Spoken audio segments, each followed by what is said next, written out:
Pois é, galera, estamos aqui com o Mestre Zumbi Bahia, uma das grandes referências da nossa amada capoeira. Então, o mestre vai contar um pouquinho da história dele, história longa que a gente vai tentar aqui resumir um pouco dentro dessa entrevista, mas que com certeza vai valer como um grande arquivo aqui para o nosso museu. Mestre, o senhor podia contar como foi o seu primeiro contato, aliás, primeiro de onde o senhor é, de que ano o senhor nasceu e qual foi o seu primeiro contato com a capoeira? Eu nasci em 18 de agosto de 1953, em Salvador, na Bahia. O meu contato com a capoeira, antes vem exatamente o contato com as manifestações de cultura afro-brasileira. Na época, a minha mãe tinha um grupo de samba de roda, Yaya Augusta, e nós fazíamos a apresentação contratado pela Bahia Tussa.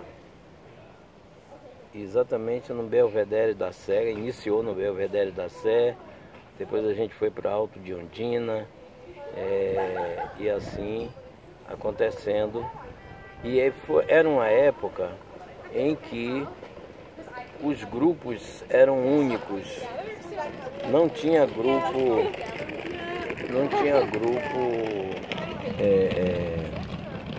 unificado. Então era o grupo que era da Yaya Augusta de samba de roda, o grupo de capoeira que era do mestre Canjiquinha, do mestre Caiçara, do mestre Pelé da Bomba.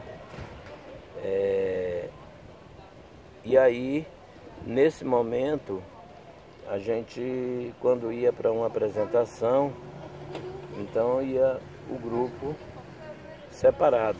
Quer dizer então que o senhor, a mãe do senhor era dona desse samba de roda, ela que era líder desse samba de roda. Exato. Como é que era o nome, mestre? Yaya Augusta. Yaya Augusta. E que depois, dentro dessas manifestações, às vezes iam também os grupos de capoeira fazer a apresentação. Exatamente. Com esses mestres que o senhor acabou de nomear, mais ou menos, os grupos desses mestres, os conjuntos, né? Que chamavam de conjunto, né? Os conjuntos, né? E aí o senhor, criança ainda, mestre? Ou adolescente? Pré-adolescente. Pré-adolescente, participava também desses grupos, desses conjuntos de capoeira, nessas apresentações, quando se juntava com os capoeira. Perfeito. Muitas das vezes eu não participava integralmente, porque os mestres já traziam os capoeiristas. Claro. Às vezes alunos, às vezes capoeiristas convidados de outros mestres, e era assim. Tudo tinha um sentido de ganhar um troco, um dinheiro, né, com aquela apresentação. Então, mas esses mestres estavam com a gente. Eu digo com a gente porque no momento que estávamos a esperar a hora de começar a apresentação, ou quando nós estávamos esperando a condução chegar para nos fazer o trajeto, então ali havia sempre uma conversa sobre capoeira, havia sempre movimentos sobre capoeira. E na maioria das vezes o pessoal ficava tocando e cantando. Que muitas das vezes o mestre Canjiquinha vinha chateado. E o pessoal lá, vem mestre. E aí todo mundo parava de tocar, né? E aí mestre Ezequiel estava lá também nesse momento. E puxava um movimento. E eu envolvido com toda essa capoeiragem, né? Teve até alguns momentos que houve a oportunidade de estar ao lado do grupo do mestre Pastinha, né? E não foi muitas vezes, mas houve momento que os conjuntos foram contratados juntos, né? Isso, perfeito. Entendi. Quando a professora Emília Biancardi, que criou Viva Bahia, teve a ideia de juntar diversas manifestações com um elenco só, então os grupos também começaram, os outros grupos começaram também a desenvolver diversas manifestações com o mesmo elenco. Entendi. Então parou, quebrou mais um pouco essa... Um grupo único, né? Já não dava para ser uma única coisa, tinha que passar a ter outras coisas junto para as apresentações. Exato, aí vinha puxada de rede, maculelê, dança de orixá, né? Uhum. E ali estava o samba de roda e também estava a capoeira. Ou seja, a mãe do mestre teve que adaptar o conjunto dela também para essas outras danças? Ou teve, né? Teve. Foi adaptação ao mercado, né? Como pode-se dizer assim, né? Perfeito. Os Filhos de Obá, que era o nome do grupo, se tornou um grupo com diversas manifestações apresentando. E aí surgia o pessoal que era praticamente os profissionais de capoeira. Os profissionais de capoeira. Então lá estava mestre de mola, mestre Gagé, mestre Boa Gente, né? Reunidos, aí já vem Diabo Asqueda, que era aluno do mestre Caiçara, mas estava sempre em apresentações do mestre Pelé da Bomba, e assim por diante. E aí nesse contexto foi que a capoeira começou a entrar na sua vida, né? Exato. E aí o que é que eu fazia? Ia para a praia com meus primos para a gente treinar saltos. E no fundo do quintal a gente treinava. A nossa brincadeira de criança, de pré-adolescente, era gingar a capoeira e aplicar alguns movimentos. Tanto que quando uma vez eu tentei procurar técnicas mais apuradas da capoeira, eu vou procurar um mestre. Então eu estava e a capoeira de rua, não era aquela coisa de capoeira dentro de uma sala, que capoeira em sala de aula ou capoeira numa academia, que só vem com o mestre Bimba, quando ele cria a metodologia, técnicas e tal. Mas antes era na rua, nas festas de largo, nas festas dos santos padroeiros de lá da Bahia. Então estava lá os mestres com as rodas de capoeira. E aí a gente começava a participar e eu procurei, tinha um mestre, eu fiquei assistindo, de repente eu disse: mestre, eu queria aprender capoeira com o senhor. Ah, você quer aprender capoeira? Quero, então entra aí na roda. Mas esse foi o método ortodoxo de aprendizagem que eu passei, mas eu não me dei por achado. Continuei buscando aprender, e quando eu senti a necessidade de ter um mestre para me representar, ou para eu ter como referência, aí eu falei com o mestre Boa Gente. Então quem assim me consagrou realmente mestre de capoeira foi o mestre Boa Gente. Entendi, né? Mestre, o senhor falou essa coisa dos saltos. Muita gente às vezes é meio crítica dos saltos, mas não entendem como é que esses saltos chegaram na capoeira. Foi justamente quando ela entrou para essa parte artística, né, para as apresentações, e foi importante para a capoeira se adaptar ao espetáculo, né? Exatamente. Transformou a capoeira num objeto de espetáculo, né, uma estética diferenciada. Aí muitos capoeiristas foram buscar a ginástica artística, e para poder se aperfeiçoar. E aí veio os saltos, e aí as pessoas foram acompanhando, porque na verdade a capoeira não tinha esses saltos. A capoeira mais original não tinha esse salto. E até na capoeira de rua lá da Bahia, eu não via esse salto, peão de cabeça, não via isso não. Uhum. Então o que via era assim, um emaranhado de tentativas de se livrar do pé do oponente. Quais são, desculpe, mas quais são as rodas ou os momentos que lhe trazem mais à memória na sua época da Bahia? Porque o senhor depois foi para outros estados, a gente ainda vai falar disso. Mas na Bahia, quais eram os movimentos que existiam de rua que mais lhe marcaram a sua vida enquanto o senhor esteve na Bahia? Na festa de Nossa Senhora da Conceição, tinha uma roda muito bacana, onde reunia diversos mestres, que era realmente em homenagem a Nossa Senhora da Conceição. Essa roda acontecia lá. E durante o período normal era no Mercado Modelo. Foi aí que eu vim ter contato com o americano, com o chileno, né? Não é que eu fazia parte do grupo da capoeira do Mercado Modelo, não. Não fazia parte daquele grupo, nunca fiz. Agora, quando havia uma apresentação, uma determinada apresentação, então a gente convocava eles e ali a gente tinha que treinar para saber quem entra primeiro, quem entra segundo, quais os toques que vão ser colocados e assim por diante. Tanto que quando foi em 74, nós fomos para o Rio de Janeiro.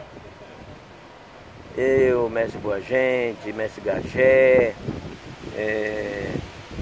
Diabasqueda, Gileno. Então, esses capoeiristas estavam com a gente. Ou seja, em 74 o senhor ainda estava na Bahia? Ainda estava na Bahia. Exatamente. E o senhor teve alguma profissão, mestre, fora da capoeira? O senhor trabalhava tinha algum ofício? Eu tentei ser vendedor de livros. Alfarrobista ou enciclopédia? O livro... Enciclopédia. Eu trabalhei na Abril Cultural. Aham. E depois, e simultâneo, eu ensinava danças afro na escola, no Senec, uma escola lá em Piripiri. Então eu ensinava danças afro. A gente vai fazer um vídeo, viu, gente, para vocês saberem só sobre a história do mestre na visão afro, na dança afro, né? Na dança dos orixás, porque o mestre também foi um grande precursor dessas danças no Nordeste do Brasil, no Brasil inteiro, né? Que hoje em dia é no Brasil inteiro, mas também ele é responsável por uma grande parte desse legado afro no Brasil. Mas o vídeo agora a gente vai focar em capoeira. Aí, mestre, o senhor, depois desse convívio na Bahia, o senhor falou que depois o mestre Boa Gente, o senhor procurou o mestre Boa Gente para poder também lhe dar esse apoio, ele lhe consagrou como mestre de capoeira. E aí em 74 o senhor estava na Bahia. Quando é que o senhor foi embora da Bahia, mestre? 1977. Eu fui convidado para aplicar um curso de capoeira em João Pessoa. Pelo um cidadão, um historiador, um folclorista, apelidado de Tenente Lucena. Ele esteve lá em Salvador, foi assistir um espetáculo onde eu estava, que é dos Filhos de Obá. Nessa época eu estava na Moenda, trabalhava no restaurante Moenda. É muito famosa essa casa, né? Que não existe mais não, okay. Acabou até. Mas na história da capoeira ela tem... Isso. Era uma casa especificamente, um restaurante especificamente para turista, e os grupos eram contratados. E os Filhos de Obá trabalhou lá 5 anos, fazendo todas as modalidades de manifestações afro-baianas. Então o Tenente Lucena me convidou para dar um curso lá em João Pessoa, no Sesc, onde a filha dele era presidente. era superintendente do SESC lá, e ela também, ela era professora na Universidade Federal da Paraíba. Então eu fui, era só para passar 15 dias, e eu fiquei 2 anos. Ficou 2 anos lá e o seu nome é dito como dos fundadores, digamos assim, da capoeira na Paraíba. Pois é, quando eu cheguei lá não tinha capoeira. O povo não tinha conhecimento mais aprofundado sobre a capoeira. Conhecia a capoeira sim, de revistas, um vídeo, alguma coisa assim. Mas lá não tinha capoeira. Quando eu cheguei em 77, não tinha capoeira. Então eu comecei a fazer um trabalho no SESC para os comerciários. E aí utilizei uma técnica que na Bahia era normal, era a capoeira na rua. Então levei a capoeira para a Praça dos 100 Réis, para a praia de Tambaú, né, dia de domingo. E aí aproveitava para fazer divulgação, e com isso a gente foi congregando muita gente para praticar. Ô mestre, aqui em Portugal, um dos pioneiros da capoeira de Portugal, né? Nos idos dos anos 90, início dos anos 90, era o Cláudio. E ele, numa entrevista que a gente fez aqui no museu com o Cláudio, que ele dava aulas aqui no Chapitão, que é uma escola de circo. E ele disse que fazia atletismo, ele era de São Paulo, alguns chamam ele Cláudio Paulista, outros de Cláudio Paraíba. E ele disse que aprendeu capoeira com o senhor também, que teve esse contato talvez nesse conjunto. O senhor pode falar um pouquinho disso, mestre? Posso.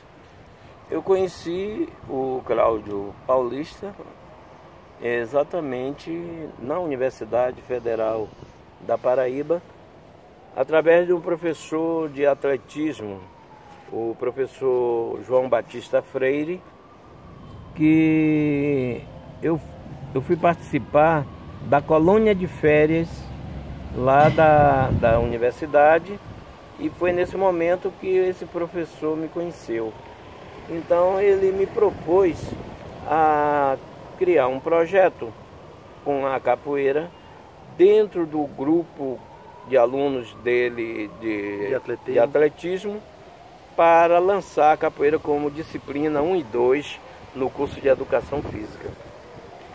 E aí foi quando eu conheci o Paulista e a gente começou a desenvolver a capoeira. Além da universidade, eu ensinava capoeira no Piolim, que é um espaço que tinha uma galera também que treinava circo, né, movimentos de circo lá, e a gente trabalhou por 2 anos. Deve ser por isso que o Cláudio, quando chegou em Portugal, procurou uma escola de circo também para ensinar capoeira, né? Porque o Piolim era uma escola de circo, e eu dava aula lá nessa escola. Entende? Um casarão assim do século XVIII. E aí era mais para visitação turística. Aí a gente aproveitava, tinha salas diversas, então tinha uma sala para capoeira. Legal. Ou seja, o senhor ficou nesse projeto e depois o senhor foi convidado para ir para Pernambuco. Como é que foi esse convite, mestre? O Tonheca, mais conhecido como Antônio Carlos Nóbrega, ele é um querido. O nome de capoeira dele é Avestruz, né? Foi batizado, né, pelo nome de Avestruz. E Avestruz me levou para a sede do Boi Castanho, Reino do Meio-Dia, lá em Casa Forte, na Rua Real do Poço. E lá a gente começou apenas com 2 dias. Eu ainda na Paraíba, passava 2 dias em Recife e voltava, que são apenas 2 horas de ônibus. Então eu ia e voltava. E aquilo ali já foi me cansando, toda semana ter que ir e voltar. Mas também começou a aparecer muita gente. A sala já não comportava mais. Aí ele fez, olha Zumbi, vamos botar mais um dia aqui, ou mais 2 dias. E aí foi mais 2 dias com novas turmas. E lá estava Raimundo Silê, lá estava Branco Aruanda e lá estava Mestre Meia-Noite, né? Que foram os primeiros. Do Daruê Malungo, né? Isso, que foi naturalmente os primeiros, junto com a Avestruz, a fazer parte desse grupo de capoeira. Eu acredito que foi a primeira iniciativa da capoeira dentro de uma sala dos anos 80, no período dos anos 80, né? Final dos anos 70, que já foi 1979, 79, aí os anos 80 foi o primeiro grupo assim dentro de uma sala ensinando capoeira, porque a capoeira que eu encontrei no Recife foi uma capoeira assim muito espedaçada. Digo isso porque eu comecei a pesquisar. Aqui já foi palco de grandes capoeiristas. Onde estão os herdeiros dessa capoeira? E eu aí comecei a procurar. Mas aí eu encontrei uma capoeira cheia de preconceitos, uma capoeira sempre praticada no fundo do quintal, mas escondida. Você já era uma capoeira ainda muito rústica, né? De quintal, uma capoeira de rua, que às vezes não estava muito no meio assim, não se assumia, né? Na rua, né? Não se assumia. Só quando o período da festa de Nossa Senhora da Conceição, lá no alto da Conceição, começa o Pirajara. E que aquele grupo também treinava para... É isso, mestre. Ó, a gente tem essa pausa aqui, mas voltou rápido. Ou seja, mestre, no final dos anos 70, começo dos anos 80, o senhor foi indo para Recife ao convite do Antônio Carlos Nóbrega, né? Mas também muito voltado também para dança afro e capoeira, né? Mas aí, mestre, o senhor quando chegou no Recife, quem eram as lideranças, né? Eu digo aqueles que de repente lideravam movimentos culturais ligados à capoeira. O senhor falou do mestre Pirajá, não é isso? Tem outros nomes, mestre, Tem. assim que o senhor lembre? Eu encontrei Paulo Guiné, lá em Prazeres, que treinava na beira da praia com os primos e no fundo do quintal da casa dele. Encontrei mestre Coca-Cola, mestre Lázaro, mestre Mulatinho, mestre Galvão. Foram esses. São em torno de 7. Certo. E eles eram organizadores também sociais e, digamos, da capoeira também? Assim, não foi assim.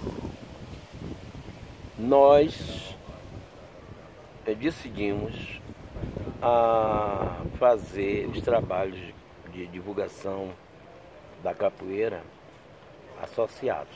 Ou seja, juntaram-se todos para fazer um projeto único. Tanto é, no estado de Pernambuco. Tanto é que nasceu a primeira associação pernambucana de capoeira, que funcionava na Gervásio Pires, né? Então lá todos os mestres tinham um dia que aplicava aula lá na Gervásio Pires. E os eventos, batismo, troca de corda, todos reunidos. Ah, entendi. Reuniam todos num evento único. Os mestres se conheciam, assim como a gente conhecia os alunos desses mestres. Porque era assim, o período era o mesmo para todas as escolas. Então, o batismo era unificado e tinha estatuto, tudo mais. Um período que havia a Confederação Brasileira de Pugilismo criou um departamento de capoeira, né? E a gente começou a desenvolver atividades em prol da capoeira. Nessa época eu trabalhava no SESC, como também no SESI, como também na LBA, antiga LBA, Legião Brasileira de Assistência. Então eu aplicava aula nesses lugares. Quem eram seus alunos dessa época, mas quem foi que, dessa geração, que é capoeirista de Pernambuco e que passou pelas suas mãos no ensinamento da capoeira? O senhor lembra alguns nomes? Mestre Meia-Noite, Branco Aruanda, Raimundo Silê, o próprio Avestruz, que nós nos reunimos e escrevemos a história da capoeira no Recife em literatura de cordel. E esses mestres que hoje são renomados e que tiveram a oportunidade de treinar comigo. Mestre Teté, Casco, Barrão, Espiela, todos esses, até porque havia assim, uma curiosidade.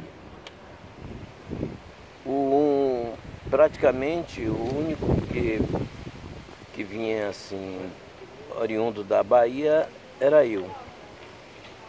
Então havia uma busca, né? O próprio mestre Mulatinho treinou, fez aula, não é que ele foi meu aluno, não é isso. Mas foi lá buscar conhecimento também, porque normalmente os mestres fazem isso, né? Tipo, isso era uma troca, claro, né? A gente aprendia com o próprio Quilombo dos Palmares. Se aprendia proporcionando conhecimento ao outro. Então, mestre Galvão, então todos esses. Vocês trocavam conhecimento também aí, né? Isso. Ô mestre, aí o senhor viveu em Recife quantos anos? 12 anos. 12 anos em Recife, trabalhando com cultura, dança e capoeira, né? A capoeira sempre foi o meu escudo de frente, a minha bandeira de frente. Mesmo com a dança afro, a capoeira esteve presente. Até porque